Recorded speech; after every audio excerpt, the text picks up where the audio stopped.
सीतापुर नामक गांव में एक किसान के घर पर रानी नाम की एक बकरी अपने 3 बच्चे मुन्ना, मुन्नी और गुड्डू के साथ रहती थी। रानी अपने बच्चों को लेकर हमेशा चिंता में रहती थी, क्योंकि गांव के बिल्कुल करीब एक बहुत ही घना जंगल हुआ करता था। रानी को हमेशा ये डर रहता था कि उसके बच्चे कहीं खेलते खेलते जंगल में ना पहुंच जाएं। बच्चे अगर गलती से भी जंगल में चले गए तो जंगली जानवर उन्हें जिंदा नहीं छोड़ेंगे। इस डर से रानी हमेशा अपने बच्चों को कहा करती थी, देखो बच्चों, हम ठहरे पालतू जानवर, इसलिए हमें गांव में ही रहना चाहिए। हमें जंगल में बिल्कुल नहीं जाना चाहिए, समझ गए? मम्मी, अगर हम जंगल में चले जाएंगे तो क्या होगा? बेटे, जंगली जानवर हमें नोच नोच के खा जाएंगे। मम्मी, आप ठीक कह रहे हैं, हम कभी भी जंगल में नहीं जाएंगे। Very good. चलो बच्चों, अब जल्दी से सो जाओ, सुबह जल्दी उठना है ना। सभी खाना खा के सो जाते हैं। अगले दिन सुबह रानी अपने बच्चों से कहती है, बच्चों, मैं मालिक के साथ खेत में जा रही हूँ, तुम तीनों साथ में ही रहना और कहीं भी इधर उधर मत जाना। और हाँ, जंगल में तो गलती से भी बिल्कुल मत जाना। ओके? Okay mummy. रानी बकरी किसान के साथ खेत में जाती है।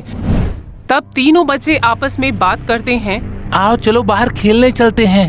हाँ, चलो नदी के किनारे हम लोग खेलने चलते हैं। रानी बकरी का तीसरा बच्चा बहुत ही शरारती था। वो कहता है कि नदी किनारे तो हम लोग रोज ही खेलने जाते हैं, चलो आज जंगल में जाते हैं। नहीं, माँ ने जंगल में जाने से मना किया है।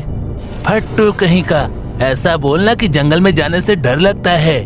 रानी के तीसरे बेटे गुड्डू को जो काम करने से मना किया जाता था वो उसी काम को पहले करता था। सबके मना करने पर भी वो उसने सोच के रखा था कि एक दिन वो जंगल में जरूर जाएगा।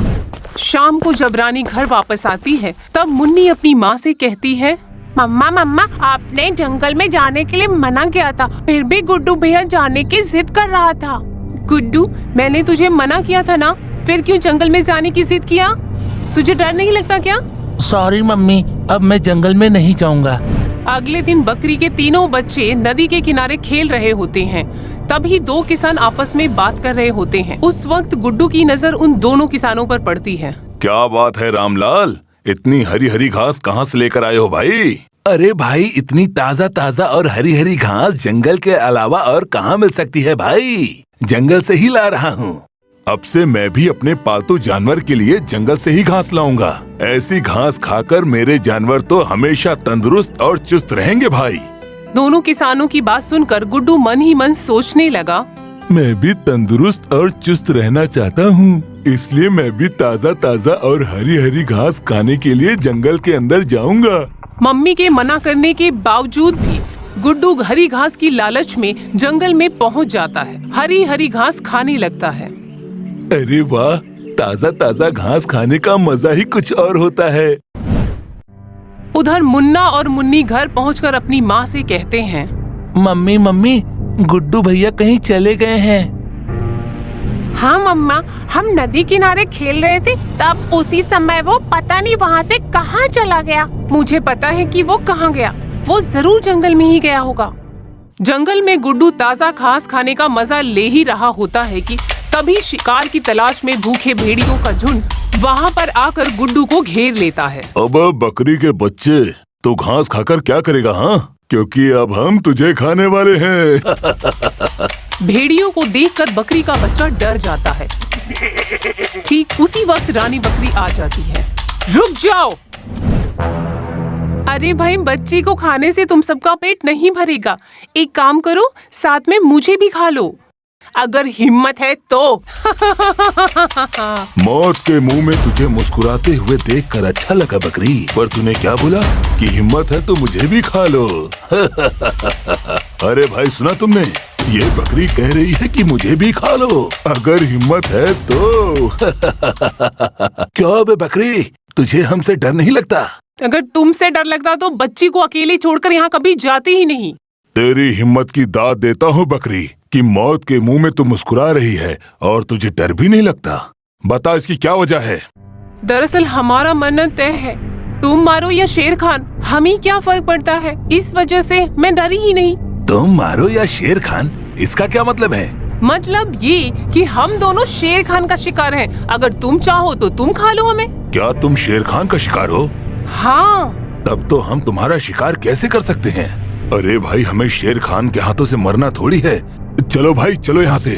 चालाक बकरी ने अपनी अकल का इस्तेमाल करके अपने और अपने बेटे की जान बचा ली। मैंने तुझे जंगल में आने से मना किया था ना, तो फिर तू क्यों आया जंगल में? तुझे बिल्कुल डर नहीं लगता? मम्मी, मैंने सुना था कि डर के आगे जीत होती है, इसलिए मैं जीत के इरादे से यहाँ जंगल में आ गया था। अकल के अंधे, डर के आगे जीत नहीं, दर्द होता है। अगर मैं वक्त पे पहुँच नहीं जाती तो अब तक तो उनके पेट में पहुँच गया होता। चल, अभी इससे पहले कि कोई दूसरा जानवर आ जाए, उससे पहले हम जंगल से बाहर निकल जाते हैं।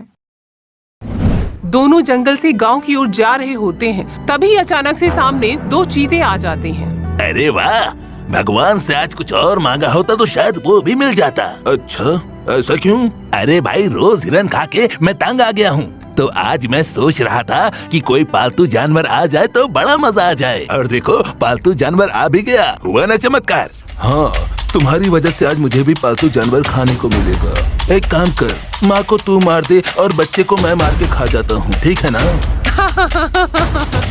सुना बेटे, ये पहले मुझे मारेगा और ये तुझे भी खा जाएगा। बकरी को बिंदास देखकर दोनों चीते सोच में पड़ गए। ऐ बकरी, मौत के मुंह में भी तू हंस रही है, क्या तुझे हमसे डर नहीं लगता? चालाक बकरी इस बार भी अपनी अक्ल का इस्तेमाल करती है। वो क्या है ना चीता बाबू, दरअसल तुम जिसे डरते हो ना, हम उन्हीं का शिकार हैं। अब सोचो, अगर तुमने हमें खा लिया और शेर खान को पता चल गया तो तुम्हारी क्या हालत करेगा? क्या तुम शेर खान का शिकार हो? हाँ। अरे बहना, पहले क्यों नहीं बताया? अरे आओ, मैं तुम्हें शेर खान के पास पूरे हिफाजत से पहुंचा देता हूँ। आओ बहना, आओ। अरे नहीं नहीं, हम खुद चले जाएंगे। एक बार और बकरी अपनी मौत को मात देकर अपने घर की ओर चल देती है। मगर बकरी की किस्मत खराब थी। वो जिसके नाम से सबको डराती हुई आगे बढ़ रही थी, वही शेर खान अब उसके सामने खड़ा था। रुक जा बकरी, मुझे बहुत जोर की भूख लगी है, इसलिए बस इतना बता दे कि पहले तुझे मारूं या फिर तेरे बेटे को। शेर खान को सामने देखकर पहले तो बकरी डर गई, मगर बकरी को अच्छी तरह से मालूम था कि ऐसे हालात में अगर वो डरे बिना अपनी अकल का इस्तेमाल करेगी तो शायद बच सकती है। इसलिए चालाक बकरी ने अपनी अकल का इस्तेमाल किया। महाराज, ये तो आपका बड़प्पन है कि आपने हमसे पूछा कि हम में से पहले कौन मरना चाहता है। महाराज, आप पहले मुझे ही मार दीजिए। शेर खान रानी बकरी को मारने के लिए आगे बढ़ता है। तब बकरी कहती है, महाराज, मुझे मारने से पहले आप अपनी बीवी को क्या जवाब देंगे? पहले ये सोच लेना, फिर मुझे मारना। हाँ, क्या मतलब? वो क्या है? महारानी शेरनी आज आपको सरप्राइज देना चाहती हैं। वो हम दोनों को मारकर हमारा ताज़ा ताज़ा गोश्त आपके खाने में परोसना चाहती हैं। इसीलिए हम दोनों उन्हीं के पास जा रहे थे।